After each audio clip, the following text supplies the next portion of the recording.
قائد المرسلین خاتم النبیین والمعصومین احمد مجتبیٰ جناب محمد مصطفیٰ صلی اللہ علیہ وعلی آلہ واصحابہ وبارک وسلم کے دربار گہربار میں ہدیہ درود و سلام عرض کرنے کے بعد السلام علیکم ورحمۃ اللہ وبرکاتہ۔ رب ذوالجلال کے فضل اور توفیق سے میل و آل کی سرزمین پر تحریک صراط مستقیم کے رہنما ڈاکٹر مرید حسین صاحب اور دیگر احباب کی کاوشوں سے جمعۃ المبارک کے موقع پر فضائل مدینہ منورہ کانفرنس کا انعقاد کیا جا رہا ہے۔ اجتماع میں کثیر تعداد میں علماء کرام بھی موجود ہیں۔ میری دعا ہے خالق کائنات جل جلالہ ہم سب کی یہ حاضری اپنے دربار میں قبول فرمائے۔ لاکھوں لوگ ہیں جنہیں اس وقت مدینہ منورہ کی حاضری کا شرف حاصل ہے، اور ہم اگرچہ دور ہیں لیکن مدینہ منورہ کا تذکرہ ایسا ہے اور تاجدار مدینہ صلی اللہ علیہ وسلم کا فیضان ایسا ہے کہ جہاں بھی مدینہ منورہ کا ذکر ہوتا ہے رسول اکرم نور مجسم شفیع معظم صلی اللہ علیہ وسلم نگاہ کرم بھی فرماتے ہیں، فاصلے سمٹ جاتے ہیں اور اللہ کے فضل و کرم سے رحمتوں کی برسات ہوتی ہے۔ ہمارے لیے حرمین شریفین مکہ مکرمہ اور مدینہ منورہ دونوں ہی محبتوں کے مراکز ہیں، اور دونوں کی عقیدت ہمارے سینوں میں موجود ہے، اور ہمارے آقا صلی اللہ علیہ وسلم کی نسبت سے یہ دونوں شہر بام عروج تک پہنچے، لیکن جس سرزمین کو رب ذوالجلال نے ہمارے آقا صلی اللہ علیہ وسلم کی ہمیشہ کی آرام گاہ بنایا وہ مدینہ منورہ ہے۔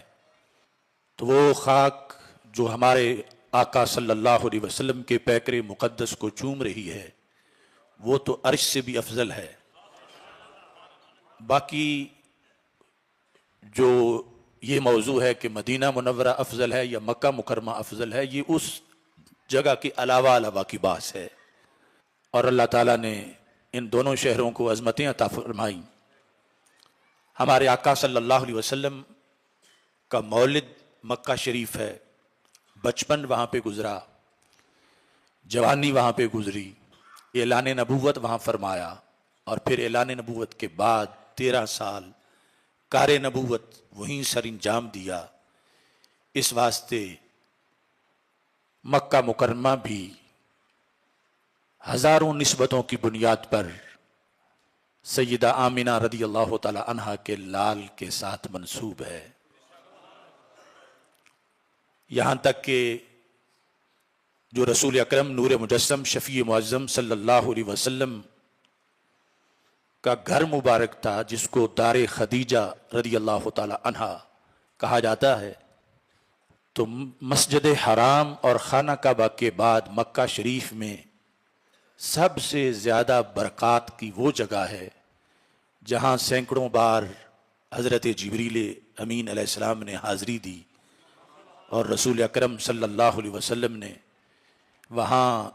شب و روز عبادت میں گزارے۔ لیکن وہ دار خدیجہ آج اس کو معاذ اللہ منہدم کر دیا گیا ہے۔ یہ مروہ والی سائیڈ میں جو موجودہ وضو خانے وغیرہ ہیں، اس جگہ پہ وہ جگہ تھی کہ جس کا مقام مکہ مکرمہ میں کعبہ کے بعد اور مسجد حرام کے بعد سب سے زیادہ مقام ہے، اور وہ نسبت رسول صلی اللہ علیہ وسلم کی بنیاد پر۔ ہمارے آقا صلی اللہ علیہ وسلم نے جب ہجرت فرمائی اور اس میں ہزاروں حکمتیں تھیں، تو رات کا وقت تھا، پلٹ پلٹ کے مکہ مکرمہ کو دیکھا، یعنی ابھی مدینہ منورہ بنا نہیں تھا، اور اس کی محبتوں کی بہار ابھی آئی نہیں تھی، اور مکہ مکرمہ کے ساتھ اس کے مشاعر کے ساتھ بہت سی یادیں رسول پاک صلی اللہ علیہ وسلم کی وابستہ تھیں۔ تو آپ نے نکلتے ہوئے فرمایا ما اطیبک من بلدۃ واحبک الی لولا ان قومی اخرجونی منک ما سکنت غیرک۔ اے مکہ، تو کتنا میٹھا شہر ہے اور میرا کتنا محبوب شہر ہے۔ تو جب سرکار کا محبوب ہے تو سرکار کی امت کا بھی محبوب ہے۔ ما اطیبک من بلدۃ واحبک الی، تو کتنا طیبہ ہے، کتنا تو میٹھا ہے اور کتنا تو میرا پسندیدہ ہے۔ لولا ان قومی اخرجونی منک، اگر یہاں کی قوم مجھے یہاں نکلنے پر مجبور نہ کر دیتی، یعنی اصل وہ باعث تھے اور پھر حکم الہی ہجرت کا آیا، تو فرمایا ما سکنت غیرک، میں اپنے طور پر تو تمہارے سوا کہیں کسی دوسرے شہر میں نہ جاتا، میں ہمیشہ تجھی میں رہتا، لیکن اب اس بنیاد پر ایک دین کے نئے پلیٹ فارم پہ میں جا رہا ہوں، اور ابھی مدینہ منورہ نہیں پہنچے تھے تو اللہ تعالیٰ نے جو سرکار کے دل میں رنجش تھی یاد مکہ کی، تو فرما دیا کہ ان الذی فرض علیک القرآن لرادوک الی معاد، میرے محبوب غم نہ کیجئے، جس رب نے آپ پہ قرآن نازل کیا ہے وہ تجھے پھر مکہ مکرمہ پہنچا دے گا۔ یعنی یہ جدائی ہمیشہ کی نہیں ہے، کچھ وقت کی ہے، تم فاتحانہ اسی شہر میں آؤ گے اور یہ بھی آپ کا ہی شہر قیامت تک قرار پائے گا۔ مدینہ منورہ میں جب پہنچے تو جو صحابہ کرام اولین صحابہ کرام تھے اور پھر خصوصاً مکی تھے، قریش میں سے تھے، انہیں بھی مکہ مکرمہ کی یاد ستانے لگی، یعنی دوسرے لفظوں میں رلانے لگی، یہاں تک کہ صحابہ کو بخار ہو گیا، اور سبب تھا یاد مکہ مکرمہ۔ حضرت ابو بکر صدیق رضی اللہ تعالیٰ عنہ کو بخار ہوا، حضرت بلال رضی اللہ تعالیٰ عنہ کو بخار ہوا، حضرت صدیق اکبر بخار کے عالم میں جب شدت تھی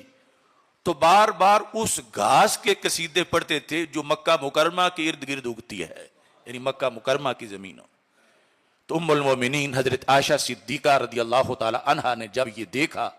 تو یہ ہماری امی جان کا احسان ہے پوری امت پر۔ آپ نے رسول اکرم صلی اللہ علیہ وسلم سے درخواست کی، بخاری شریف میں ہے